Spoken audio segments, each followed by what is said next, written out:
Assalamualaikum guys, selamat datang kembali di Guru Gembel Channel. Facebook sekarang ini sedang melakukan sebuah revolusi besar, bukan hanya untuk perusahaannya tetapi juga untuk kemanusiaan dan dunia dalam teknologi digital yang sedang mereka kembangkan. Mereka menggelontorkan setidaknya 2 miliar dolar untuk membangun sebuah metaverse.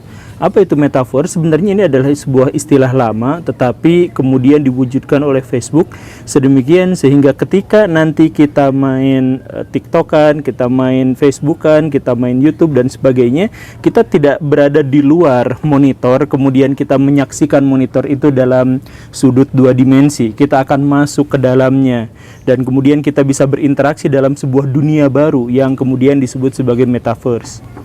AR, VR, Artificial Intelligence, koneksi internet super, GPS, semuanya itu akan disatukan dalam sebuah teknologi sehingga kita masuk di dalam situ. Kalau kita sekarang membayangkan kalau kita main Facebook atau apa, kita punya avatar, kita punya foto profil. Nah, nanti di masa depan itu tidak dibutuhkan lagi karena foto profil yang dimaksud itu adalah gambaran kita sepenuhnya. Kita membuat bagaimana desainnya, tingginya, beratnya, bagaimanapun kita bisa membuatnya sesuai dengan karakteristik dan profil diri sendiri saat ini.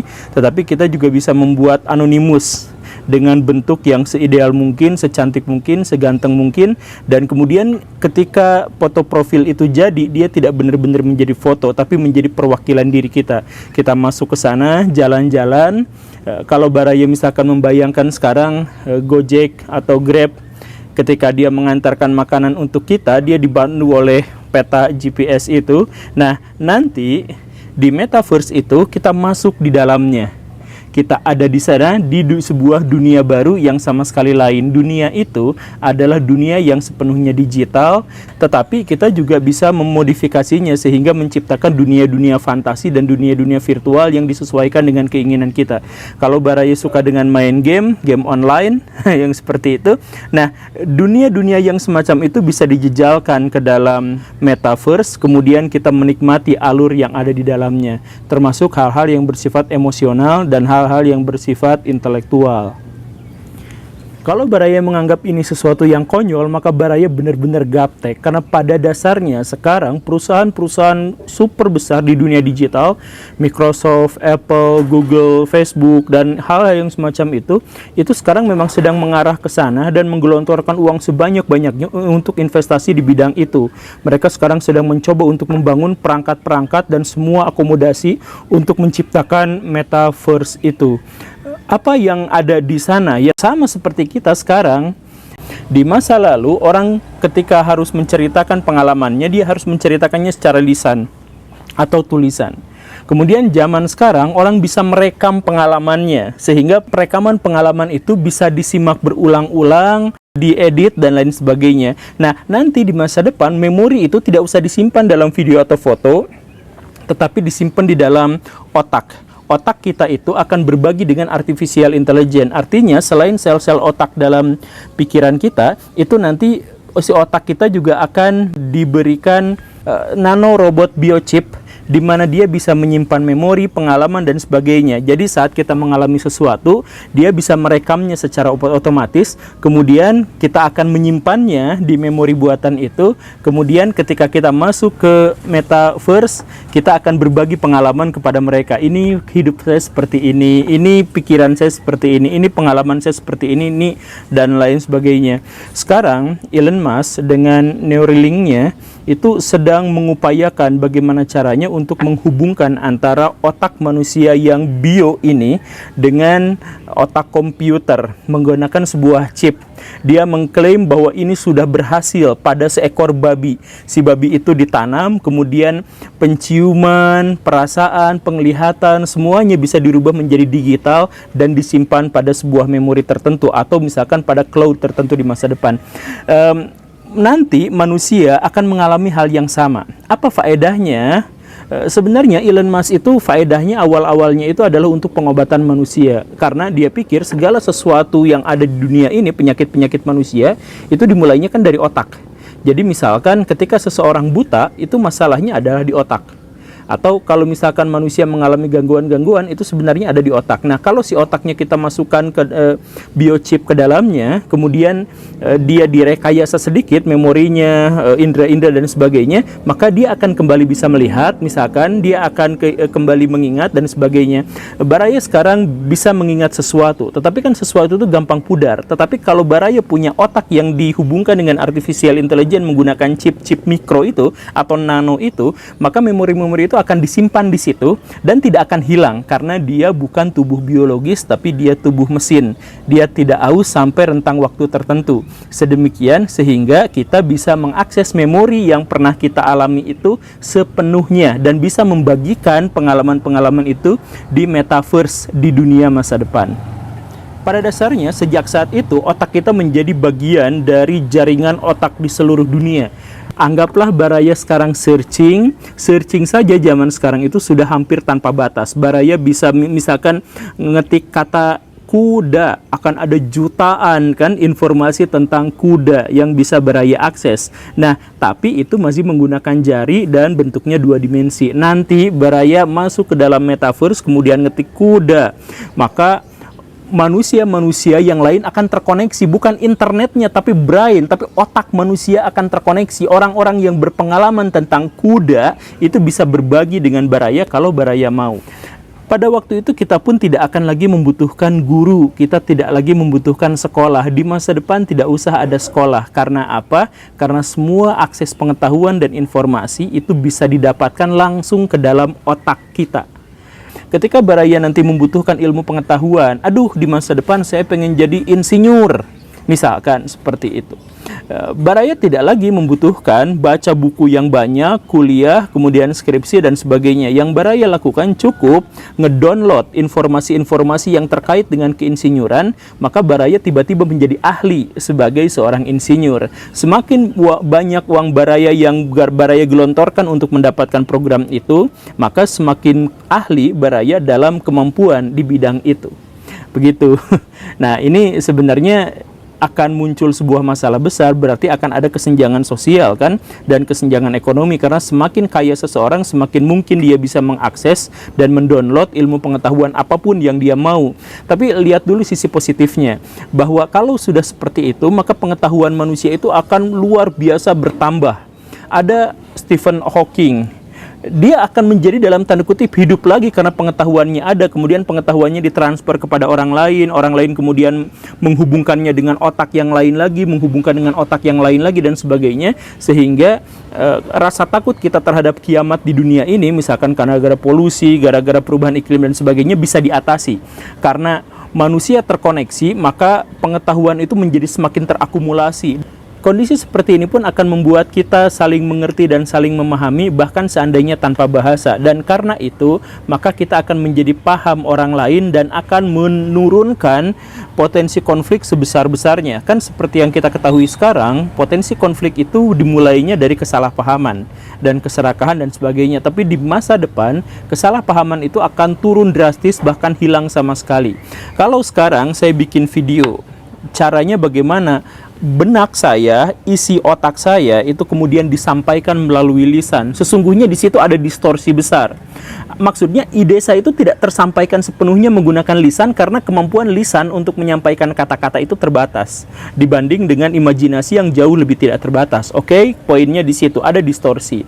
Kemudian ketika saya selesai menghasilkan sebuah video misalkan seperti ini, kemudian Baraya nonton, maka di situ ada distorsi lain karena maksud saya itu tidak benar-benar sama di situ. Baraya pun memahaminya tidak benar-benar sama seperti itu karena disesuaikan dengan pengalaman, kadar intelektual dan lain sebagainya, sehingga di situ muncul kesalahpahaman. Dan ketika dari situ Baraya masukkan ke dalam otak, itu juga lebih muncul kesalahpahaman yang lebih besar lagi. Jadi kalau misal Baraya baca buku-buku yang terkait dengan filsafat bahasa seperti Ferdinand Saussure gitu atau Derrida, mereka mengatakan bahwa apa yang dikatakan oleh orang-orang zaman dulu, bahkan yang tertulis sekalipun, itu tidak pernah kita pahami sesuai dengan wujud aslinya karena ada distorsi besar di situ.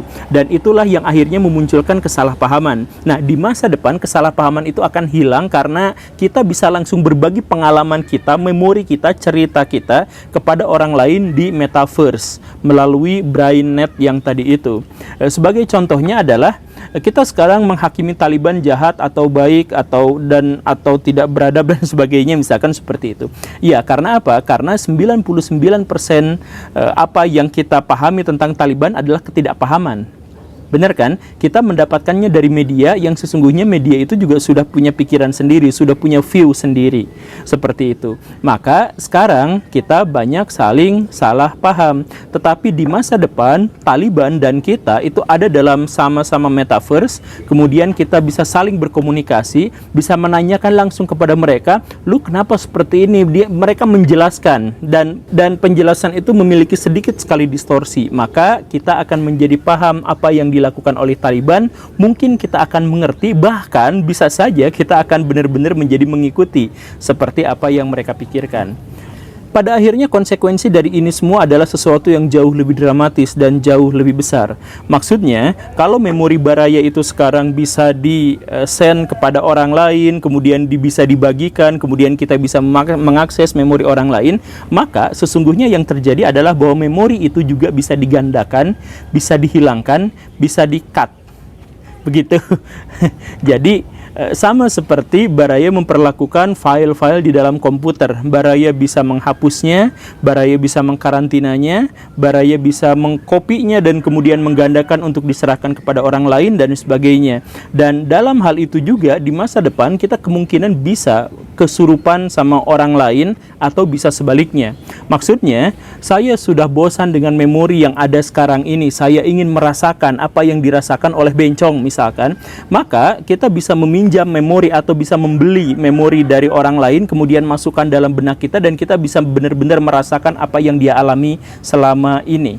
Kalau Baraya misalkan pengen jadi presiden tetapi sama sekali tidak, mungkin saja presiden di masa depan itu akan berbaik hati, kemudian menggandakan dirinya, maksudnya menggandakan kesadaran dan memorinya, kemudian disimpan dalam sebuah cloud misalkan, atau disimpan dalam sebuah hard disk besar di mana rakyatnya bisa mengakses itu semua dan menyaksikan, oh begini cara menjadi presiden atau begini merasanya menjadi presiden dan lain sebagainya. Laki-laki yang pengen ngalamin gimana sih jadi perempuan, atau perempuan yang gimana sih jadi cowok gitu dan lain sebagainya. Itu bisa berbagi langsung di situ, tuker-tukeran memori, dan Baraya bisa masuk ke dalam memori orang lain. Bahkan Baraya juga kemungkinan bisa meminjam tubuh orang lain, termasuk juga memori-memori itu bisa disimpan ke dalam komputer. Jadi maksudnya Baraya hidup, tapi Baraya gak akan lama lagi hidupnya karena berbagai penyakit misalkan, tetapi pengalaman-pengalaman hidup Baraya itu sudah masuk ke dalam BrainNet.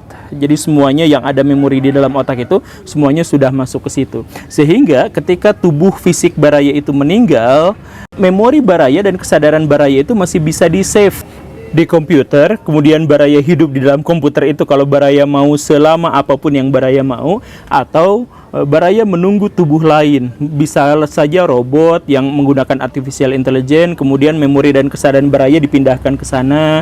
Bisa juga Baraya membuat banyak sekali tubuh dari artificial intelligence, kemudian Baraya hidup di sana, kemudian yang satu simpen di planet apa, Baraya bisa mengalaminya dan sebagainya. Itu lagi-lagi adalah pandangan tentang masa depan. Kita belum akan melihat itu sekarang-sekarang, tetapi seluruh teknologi digital dan seluruh perusahaan-perusahaan besar di dunia itu sekarang mengarahkan kita ke arah sana, metaverse dengan BrainNet-nya itu.